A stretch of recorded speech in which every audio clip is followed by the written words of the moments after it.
Baik, selamat berjumpa kembali. Kita lanjutkan perbincangan kita tentang tren teknologi ya yang terjadi di 2020.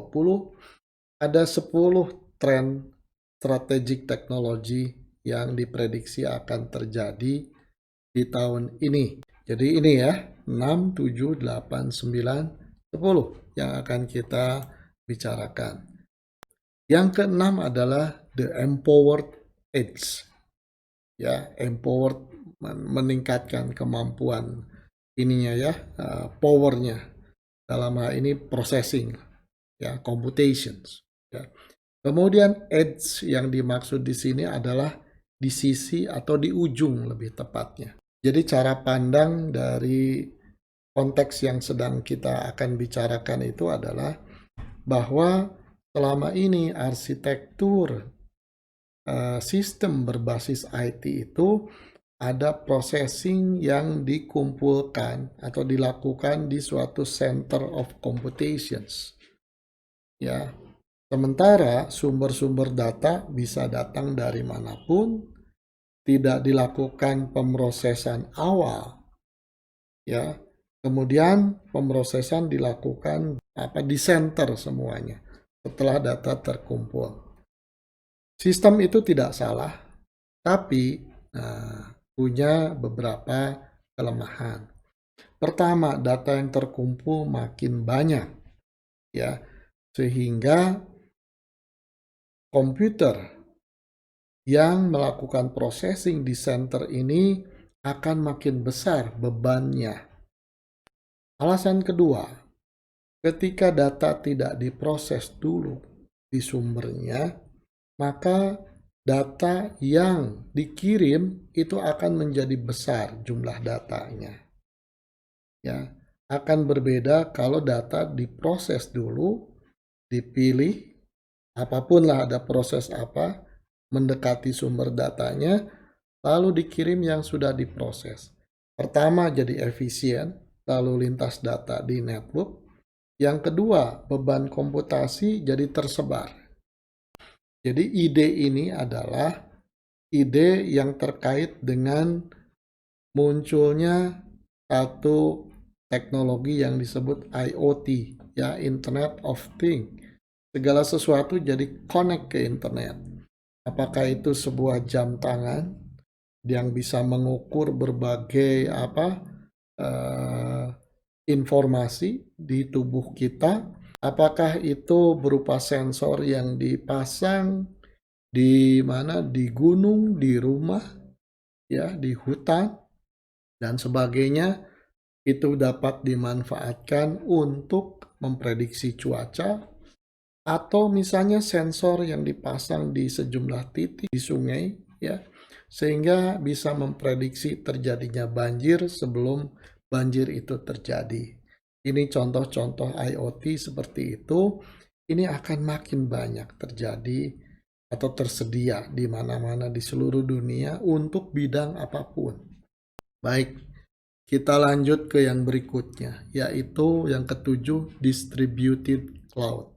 Ya, penggunaan cloud terutama untuk perusahaan, organisasi besar sudah berjalan sekian lama.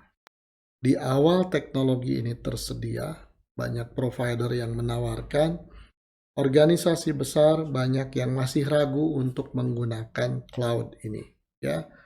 Karena alasan utamanya security dan mereka sudah memiliki infrastruktur sendiri yang cukup baik.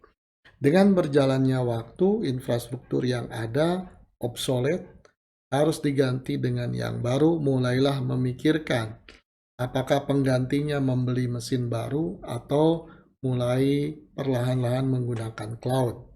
Nah, itu yang membuat cloud itu makin lama makin bisa diterima ya oleh perusahaan, ya, sehingga mereka lebih fokus ke bisnis, ditambah dengan teknologi yang berkembang demikian cepat. Pendekatan cloud ini membuat perusahaan tidak pusing lagi dengan teknologi yang berubah dengan cepat, karena cloud provider lah yang harus menyediakan teknologi tersebut, ya. Baik, Saya akan bicara di sisi sekarang distributed cloud-nya itu. Ya. Jadi, awalnya ada sebuah kekhawatiran. Pasti tidak sederhana menggabungkan sistem on-premise di tempat kita sendiri sebagian lagi di cloud. Ya, ada kekhawatiran seperti itu. Tapi dengan berjalannya waktu ini ternyata tidak jadi masalah.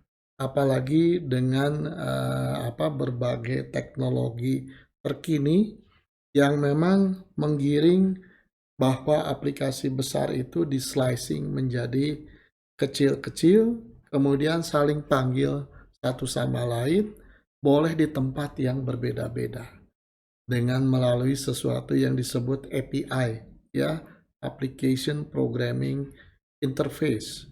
Nah, ini sudah proven, ternyata tidak menjadi masalah, ya. Oleh karena itu sekarang menjadi lebih terbuka, distributed cloud. Perusahaan sekarang bisa menggabungkan sebagian infrastruktur on-premise, kemudian sebagian menjadi aplikasi di cloud yang mana, sebagian lagi layanan dari cloud yang lain lagi, ya, itu semua digabungkan sebagai satu kesatuan. Baik, berikutnya itu adalah the autonomous thing, ya. Segala sesuatu tidak hanya sekarang menjadi otomatis, tapi menjadi otonomus. Apa bedanya otonomus dan otomatis? Kalau otomatis, ya, memiliki kemampuan menjalankan sebuah proses secara otomatis, tapi terprogram. Otonomus lebih dari itu. Jadi, thing yang di sini bisa berupa pesawat terbang, bisa berupa drone, bisa berupa mobil, bisa berupa kereta api, apapun, ya. Nah, ini dengan teknologi yang ada sekarang bisa otonomus, artinya dilepas saja, jalan sendiri. Ditunjang oleh berbagai kecerdasan yang ditanamkan ke dalam sistem. Ya, yang paling populer sekarang di negara maju sudah perlahan-lahan mulai digunakan driverless car, ya, mobil yang tanpa pengemudi, atau lebih realistis barangkali yang di saat-saat tertentu, situasi tertentu memungkinkan autopilot. Pesawat terbang sudah lebih lama, ya. Nah, yang seperti ini akan semakin banyak di masa-masa sekarang apalagi ke depan, ya. Itu yang dimaksud dengan autonomous things, ya.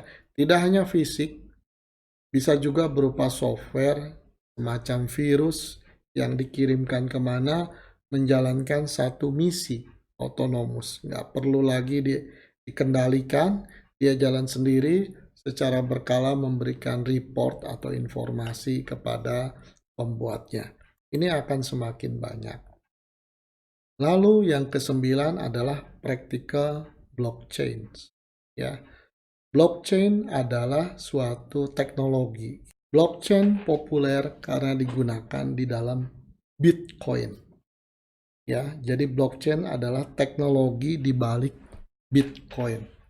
Bitcoin adalah contoh digital currency, ya, mata uang digital, bukan uang digital. Blockchain sebetulnya bukan teknologi yang hanya dapat dipakai untuk digital currency seperti Bitcoin, tapi blockchain berpotensi dipakai untuk apapun. Blockchain adalah sebetulnya suatu mekanisme pencatatan data atau informasi, termasuk transaksi, ya, yang memiliki sifat kehandalan yang tinggi karena pencatatan tidak dilakukan di satu titik, tapi di banyak titik yang tersebar yang dengan satu mekanisme tertentu akan saling mengkonfirmasi satu sama lain. Dengan demikian, sebuah informasi akan sangat reliable. Artinya reliable, tidak mudah dirubah, tidak mudah diakali oleh orang yang memang tidak punya kewenangan untuk melakukan itu. Ini judulnya Practical Blockchain, karena blockchain itu secara konsep bagus, tapi secara implementasi masih banyak tantangan supaya jadi praktis untuk digunakan. Ya, ini kelihatannya blockchain makin lama makin terlihat penggunaannya di dalam berbagai bagian kehidupan manusia. Terakhir itu adalah AI security. Sejak ada komputer digunakan dalam kehidupan manusia, ya, salah satu isu yang muncul adalah security. Security terhadap data digital, ya, yang bisa di-copy, diubah siapapun dan seterusnya. Nah, tampaknya sekarang dengan digunakannya AI yang luar biasa di berbagai penerapan, ya, itu menimbulkan kekhawatiran baru. Jadi AI sekarang menjadi objek security, menjadi objek serangan security. Sistem AI sekarang itu secara umum melakukan atau menjadi cerdas, menjadi pintar karena belajar dari contoh data sebelumnya. Bagaimana kalau sistem ini diajari data yang salah? Ini akan membuat AI-nya jadi pintar tapi salah. Nah, di tempat yang salah. Kira-kira seperti itu, ya. Bagaimana kalau sebuah sistem demikian tergantung pada sistem berbasis AI? Katakanlah Jakarta menjadi tidak macet karena ada 10.000 CCTV yang dihubungkan dengan video analitik dengan AI yang powerful. Jadi tidak macet karena semua diatur secara real time, ya. Lalu tiba-tiba ada virus menyerang sistem AI-nya, lumpuh. Wah, ini tiba-tiba satu kota jadi kacau balau gara-gara sistem AI diserang. Nah, kira-kira jadi terakhir itu adalah itu, ya. Ketika kita menggantungkan banyak hal ke komputer, bagaimana kalau komputernya diserang? Sekarang nambah lagi, kita menggantungkan banyak hal ke sistem AI. Kalau sistem AI-nya dilumpuhkan, bagaimana? Ya, baik, mudah-mudahan menjadi knowledge tambahan buat kita semua, sehingga kita menjadi lebih cerdas menempatkan diri kita di dalam tren teknologi tersebut. Terima kasih.